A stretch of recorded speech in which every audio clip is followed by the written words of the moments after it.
Oke, selamat malam semuanya. Ini F-Talk edisi 12 Januari 2023. Seperti biasa, malam ini kita akan berikan update market, IHSG dan saham-saham yang sudah masuk di kolom komentar, ide-ide dari Bapak Ibu semua. Baik, langsung kita mulai agar durasi tidak terlalu panjang.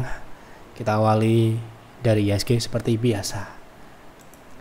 Hari ini IHSG ditutup menguat ya, rebound dari 6.500-an dan kembali ke 6.600.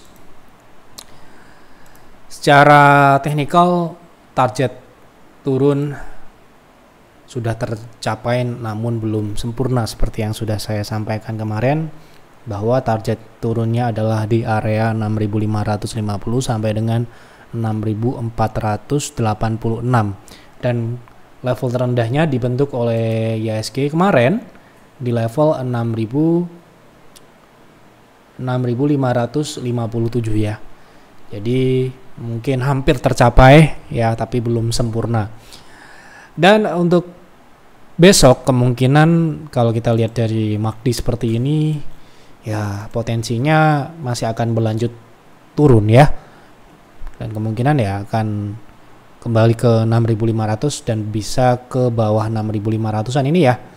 Gitu. Jadi kemungkinan ya manfaatkan sebaik mungkin kenaikan atau reboundnya IHSG seperti hari ini, utamanya untuk memperbaiki portfolio yang mungkin masih dalam posisi over position atau belinya terlalu besar ya, kemudian nyangkut ya, atau tidak memiliki posisi cash atau tidak punya amunisi lagi. Jadi kalau ada rebound ya, Anda berusaha untuk memperbaiki posisi-posisi Anda, utamanya meningkatkan posisi cash on hand ya. Supaya apa? Supaya ketika indeks turun Anda masih punya pegangan, Anda masih punya amunisi ya, dan Anda tidak terjebak di atas ya, seperti itu. Langsung kita masuk ke pembahasan saham. Yang pertama, minta tolong bahas PTBA, trennya naik atau turun? Tren, bertanya tren. Oke. PTBA sepertinya trennya turun ya. PTBA trennya sudah memasuki tren turun sejak sudah agak lama ya. Ini tren akselerasi sudah dipatahkan sejak bulan Oktober. Kemudian dia turun di bawah EMA 60 itu di 17 Oktober. Ketika itu ya penurunannya cukup dalam, diikuti dengan volume yang signifikan. Ini tanda-tanda yang kurang bagus. Lalu ada pullback, dan pullback ini membentuk lower high, yang mana berarti kita sudah bisa tarik tren turun seperti ini ya. Jadi ini tren turun. Oke, pertanyaannya hanya itu ya. Dan ini target turunnya sedikit lagi tercapai di 3020, sekarang harga di 3330. Lanjut, ICBP dan UNVR untuk investasi 3 tahun bagaimana prospeknya? Satu saham ya. Ini tidak minta di-compare kan? Satu saham. Oke, ICBP.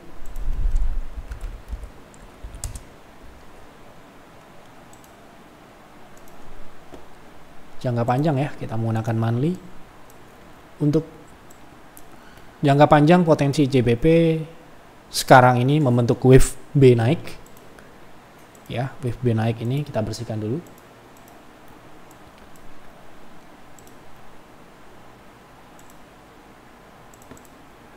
Dan wave B naik ini sudah tercapai ya, untuk beli di harga saat ini menurut saya sudah cukup tinggi ya, sudah cukup tinggi untuk saat ini. Jadi dengan adanya bearish divergence, oke, ini ya, dimana MACD turun, harga sahamnya naik. Ini jangka panjang ya, sekali lagi. Jadi untuk saat ini sudah beresiko sih untuk jangka panjang ya, sekali lagi. Dan kalau kita lihat dari fundamental ya, kita lihat fundamentalnya seperti apa. Jadi untuk kinerja di 2022 ini kinerjanya untuk bottom line-nya turunnya cukup lumayan ya. Dimana kalau Anda lihat penurunannya itu sudah terjadi sejak 2021 ketika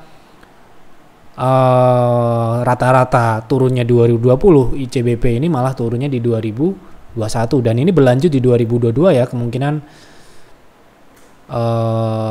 untuk bottom line-nya di angka 4. Dengan harga saham yang sedang naik seperti ini, dengan volume ini kenaikannya diikuti dengan penurunan volume transaksi ya.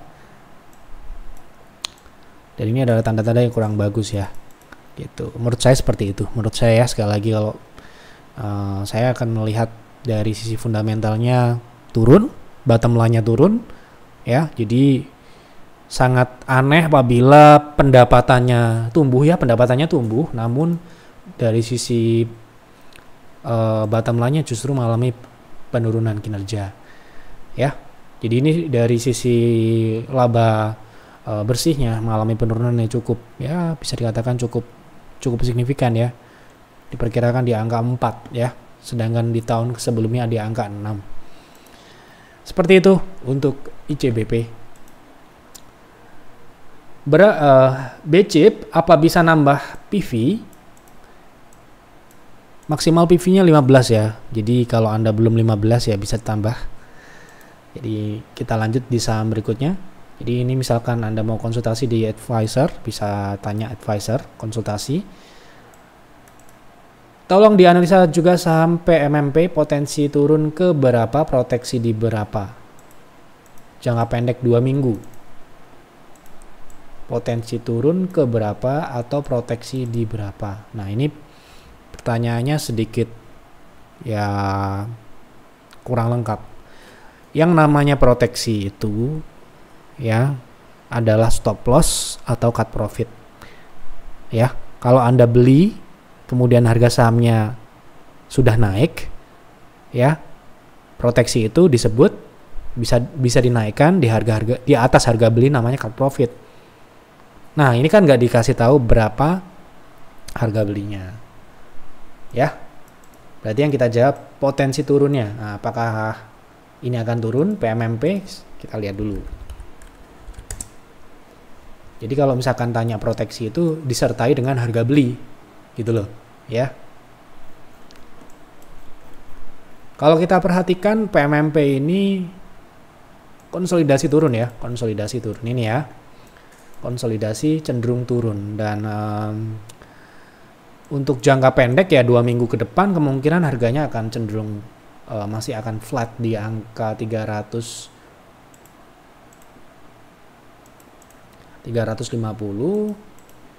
sampai dengan 386 ya. Gitu ya. Jadi ini masih konsolidasi turun dan mungkin dengan adanya lower shadow di sini, lower shadow di angka 308 ini, dan juga sejauh ini dia turun di bawah 0,6, artinya ini akan berlanjut downtrend dalam jangka menengah panjang lebih dari 2 minggu lah ya gitu. Jadi sementara ini PMMP seperti itu. Minta bahas Raja untuk swing trade.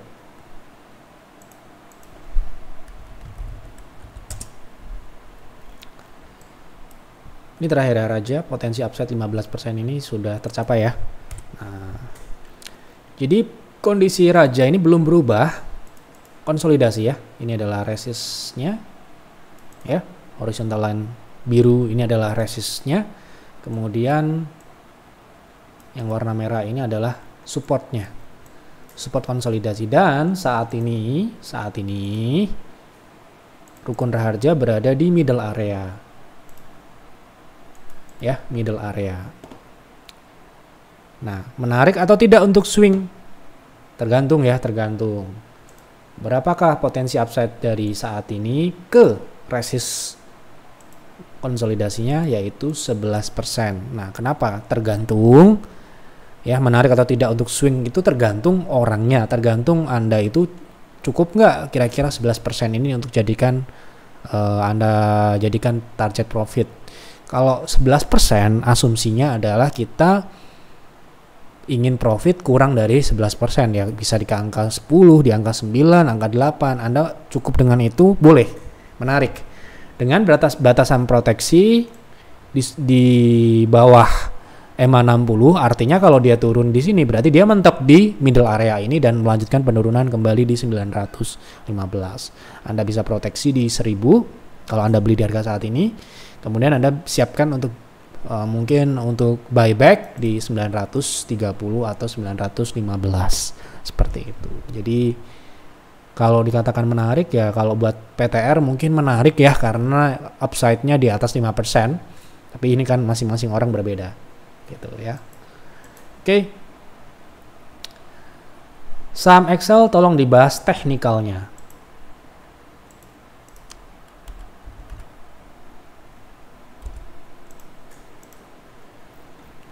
Secara teknikal Excel downtrend ya, masih dalam tren turun. Kalau kita lihat dari trennya saat ini sedang diuji ya, dimana beberapa kali harga bergerak di atas EMA 60. Namun kalau Anda lihat dari tren jangka panjangnya seperti ini, dia downtrend ini ya, dan saat ini sedang pullback dari tren jangka menengahnya ya. Jadi ini trennya seperti ini. Ini ada tren pullback yang sedang diuji secara teknikal jangka pendek. Kemudian saat ini dia bergerak di bawah 0,2 dan harusnya pullback ini paling tidak bisa sampai dengan 0,3, yaitu di angka 2400-an. Ya. Target yang masuk akal untuk trading swing trade.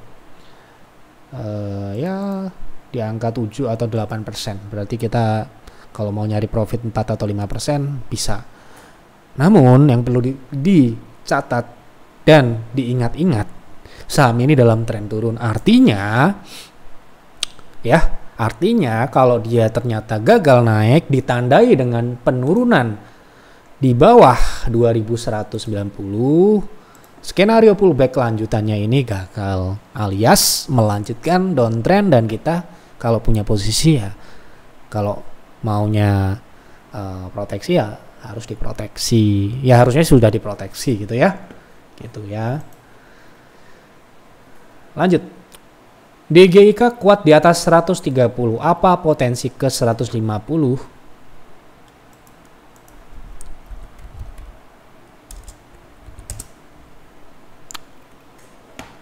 Saat ini harga di 139 ya. Dan sekarang ini saya lihat pembentukannya lebih ke arah rounding. Meskipun roundingnya ini rounding cenderung turun ya. Seperti ini. Jadi yang sekarang kita adalah lihat itu potensi ke 0,3 dulu, yaitu di 144 yang mana bertepatan dengan level support yang sebelumnya, yang sekarang ini bertindak sebagai resisten ya, 140 atau 145. Untuk ke 150 mungkin bisa tapi tipis. Jadi mungkin sekedar menyentuh dulu ya.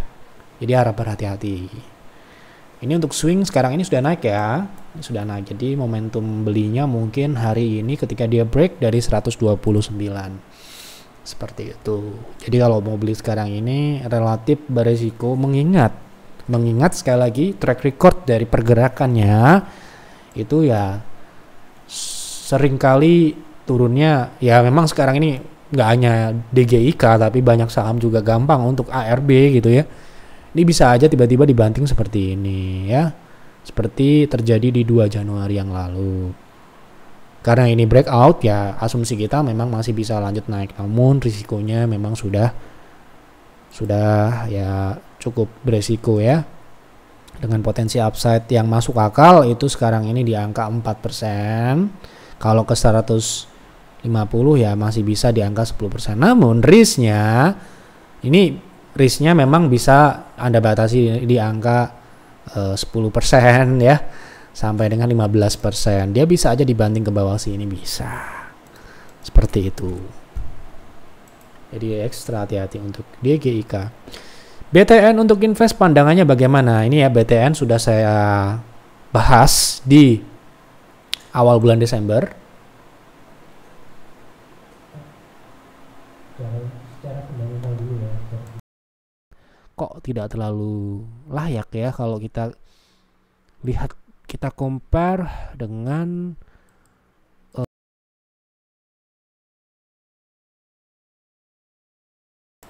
itu ya. Jadi ini tanggal 8 Desember. Waktu itu harga 1.400. Hari ini, jadi saya nggak perlu mengulangi lagi ya, kenapa saham ini jatuh ke 1.200. Ya, kita sudah bahas di edisi 8 Desember. Kalau Anda mencatat dan mungkin Anda sudah nonton. Mungkin yang bertanya belum menonton. Mungkin ya. Karena ya nggak semua nonton lah ya. Ini yang nonton cuma dikit kok. Ya. Dan informasi saham turun itu penting ya, penting sekali. Penting. Ya, sama pentingnya dengan informasi potensi saham naik, ya. Tapi untuk hari ini, untuk kondisi saat ini, ya, informasi potensi saham turun itu penting. Agar apa? Agar Anda terhindar. Utamanya saham-saham yang sifatnya jangka panjang. Ya, pertanyaannya adalah investasi. So, pertama kali yang kita lihat adalah apa? Fundamentalnya dulu. Terkait teknikalnya itu adalah untuk mengatur momentum, kapan timing yang tepat kita masuk. Nunggu dulu sekarang ya, atau bagaimana. Nah, teknikalnya seperti itu. Kalau fundamentalnya sudah tidak layak, ya kita nggak perlu meng-cross check teknikalnya. Buat apa? Kalau kita mau trading baru teknikalnya dilihat. Kalau mau invest, fundamentalnya sudah tidak lolos, ya kita nggak lihat-lihat lagi. Buang-buang waktu, mending lihat yang lain ya. Dan kita sudah update teknikalnya untuk Bank Tabungan Negara BTN ini di tanggal 4 kemarin ya. Ini harga 1.300. Sementara ini memungkinkan untuk Bank Tabungan Negara ini turun ke bawah ya. Ini kan uji support ya, dan perkiraan saya kok sepertinya secara teknikal ya, saya belum cek fundamentalnya, ini akan ke sini ya arahnya ya. Semoga tidak ya, semoga dia kemudian balik ke atas yang 60. Oke, nggak perlu saya putar lengkap ya, silahkan ditonton. Jadi kalau Bapak Ibu mau cari analisa Jeftok dan pengen cuma lihat sahamnya apa, misalkan saya mau cari saham BTN, Anda tinggal masuk di Telegram Yef Advisor, kemudian ketik sahamnya supaya Anda nggak perlu nonton semua, nggak perlu. Cari saham-saham yang diperlukan, yang Anda sedang pengen tahu bagaimana analisa terakhir, gitu ya. Nah, apabila nggak ada analisanya, apabila nggak ketemu analisanya, Anda boleh misalkan tanya kembali di forum Yeftok ini. Tapi ya, kalau sekedar tanya teknikal sebenarnya boleh-boleh aja update sekarang ini untuk BTN. Sekarang harga di 12.50, kemarin sempat jatuh di 1.210, dan ini masih menurut saya ya, ini adalah bagian dari proses untuk turun kembali ke sini. Kenapa begitu? Karena ya fundamentalnya sudah saya jelaskan di Desember kemarin. Ya. Ini agak berat fundamentalnya. Memang dia agak membaik ya, memang agak membaik. Tetapi masalahnya dia tidak kompetitif dengan saingan-saingan yang lain. Bank-bank yang lain banyak yang lebih baik. Banyak yang lebih baik secara fundamental. Kan kita nggak perlu semua saham bank kita beli. Kan kita mungkin pilih 1 atau 2 saham saja yang fundamentalnya memang layak untuk dibeli dan terbaik gitu ya. Terbaik dalam artian ya dia memiliki syarat-syarat yang di atas kriteria kita. Misalkan apa? Profitabilitasnya. Anda lihat profitabilitasnya. BTN ini cuma di angka 12% NPM, dan ini sangat-sangat tipis. Sangat-sangat tipis. Ya. Ini pernah di tahun-tahun kemarin itu lebih jelek lagi, tapi ini membaik ya, sedikit membaik. Tapi ini tetap tidak dalam kategori yang bagus ya. Buat saya ya. Sekali lagi ini menurut saya loh ya. Jadi ya saya juga lihat teknikalnya turun, ini ya ada hubungannya dengan fundamentalnya juga. Fundamentalnya begitu, teknikalnya seperti ini. Gitu loh. Ya. Mungkin dulu Anda lihat Yeftok waktu kita bahas Bukopin waktu itu masih buang Bukopin yang belum diambil sama Korea ya. Ya, sekarang harga Bukopin di harga berapa Anda lihat ya. Sudah kita pernah bahas juga di konsultasi juga waktu itu harga masih 300-400an lah ya gitu.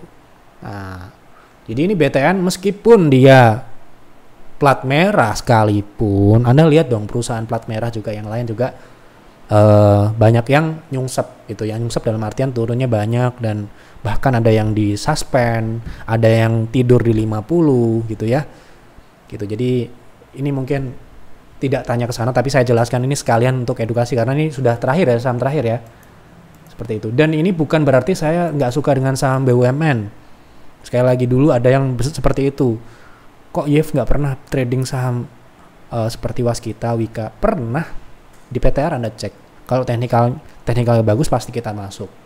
Tapi kalau teknikalnya jelek ya nggak kita akan. BTN ini memungkinkan untuk trading kita akan masuk di PTR. Tetapi di peer dan peers ya kemungkinan nggak akan masuk.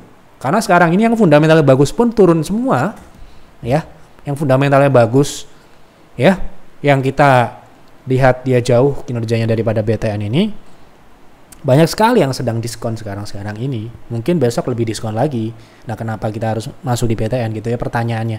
Karena ada yang tanya kenapa di portonya nggak ada, di porto peer dan peers nggak ada saham big caps, nggak ada saham BUMN. Ya, kenapa?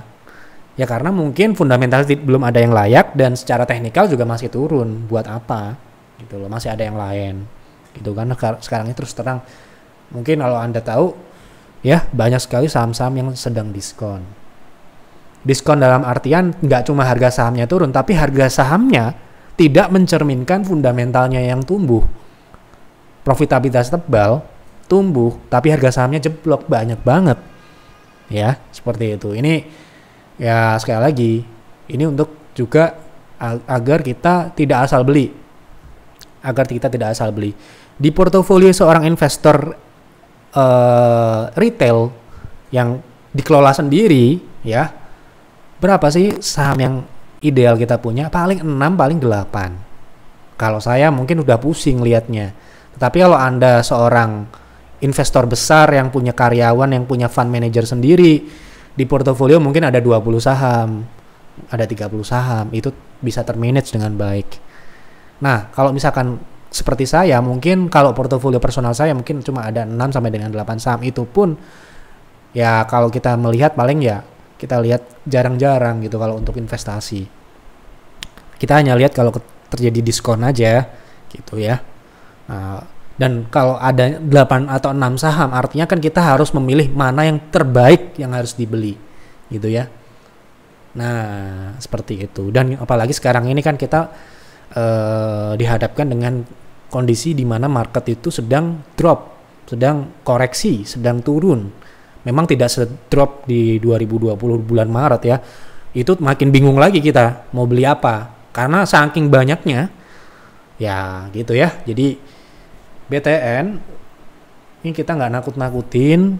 Juga semoga saya salah. Semoga saya salah karena mungkin banyak yang punya.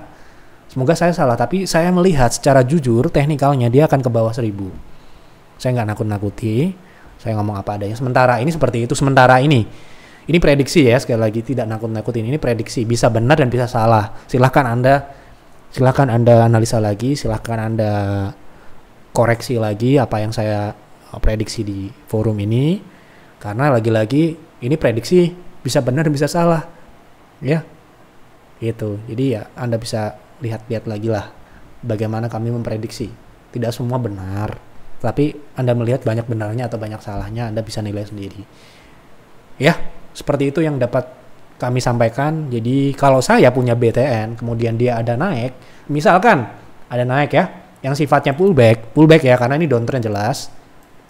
Seperti yang terjadi sekarang ini, misalkan dia ada naik di 1300, itu akan saya manfaatkan sebaik mungkin. Untuk apa? Untuk keluar. Ya, seperti itu. Mungkin itu dulu yang dapat saya sampaikan di forum Yeftok malam ini. Terima kasih untuk Bapak Ibu yang sudah berkontribusi, memberikan ide saham yang menarik untuk dibahas di Yeftok malam ini. Silahkan isi kembali saham apa yang menarik untuk dibahas di Yeftok selanjutnya dan kenapa saham tersebut Anda pilih. Ini masih banyak yang belum subscribe, silahkan subscribe channel ini dan dukung kami dengan klik like supaya saya tahu ternyata Yev Talk ini banyak yang suka dengan pembahasannya. Semoga mengedukasi, semoga memberikan informasi yang bermanfaat untuk Bapak Ibu semua. Itu saja yang dapat saya sampaikan. Mohon maaf apabila ada kekurangan atau kesalahan atau kata-kata yang menyinggung, tapi yang saya maksud di sini untuk yang terbaik untuk Bapak Ibu dan penonton-penonton semua. Itu saja, selamat malam dan selamat beristirahat.